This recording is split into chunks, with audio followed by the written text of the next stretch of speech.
ছোট্ট এই শিশুটির নাম মুনতাহা, মাত্র ২৭ মাস বয়সী। ডাক্তাররা বলেছে তাদের হাতে তেমন কোনো ওষুধের চিকিৎসা নেই, তবে থেরাপি এবং ডিভাইস ব্যবহার করলে উপকার হতে পারে। অভিভাবকরা আমার কাছে এসেছেন আশা নিয়ে।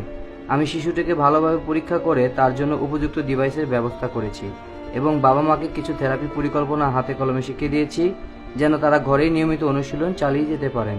আমি সবসময় বিশ্বাস করি শিফা শুধুমাত্র আল্লাহই দেন, আর আমরা কেবল চেষ্টা করি। কিন্তু ফলাফল আল্লাহর রহমতের উপর নির্ভরশীল। যেটাকে অনেকেই মিরাকেল বলে, আমি সেটাকে বলি রহমত। আর রহমত থেকে কখনোই নিরাশ হওয়া যাবে না। ডিটেলস অ্যাসেসমেন্টের সময় আমি জানতে পারলাম এটি তার মা বাবার কাছ থেকে আসা একই ধরনের জেনেটিক ত্রুটি, বিশেষ করে যদি তারা কাছের আত্মীয় হন, যেমন মামাতো বা চাচাতো ভাই বোন।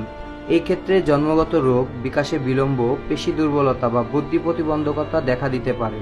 কখনো কখনো রক্তের গ্রুপের অসঙ্গতিও শিশুর জন্মের পর জটিলতা তৈরি করতে পারে। কিন্তু মনে রাখতে হবে, প্রতিটি শিশু আল্লাহর পক্ষ থেকে একটি বিশেষ আমানত, এবং তাদের যত্ন ও ভালোবাসা দিয়ে সঠিক থেরাপি ও ডিভাইসের ব্যবস্থাপনার মাধ্যমে আমরা তাদের জীবনকে আরও সুন্দর ও সহজ করতে পারি। আমি বিশ্বাস করি যখন আমরা চেষ্টা করি আর ধৈর্য ধরি, আল্লাহ তার রহমত দিয়ে অদ্ভুত পরিবর্তন এনে দেন। এটাই আমার কাজের উদ্দেশ্য, আশা জাগানো, চেষ্টা চালিয়ে যাওয়া এবং আল্লাহর রহমতের উপর ভরসা রাখা। এই বাচ্চাটির জন্য আমি solid ankle foot orthosis device পরিকল্পনা করেছি, যার মাধ্যমে বাচ্চাটির পায়ের বাঁকা হয়ে যাওয়া প্রতিরোধ হবে, রক্ত চলাচল বৃদ্ধি পাবে এবং এটি তার হাঁটু এবং কোমরকে সাপোর্ট করবে।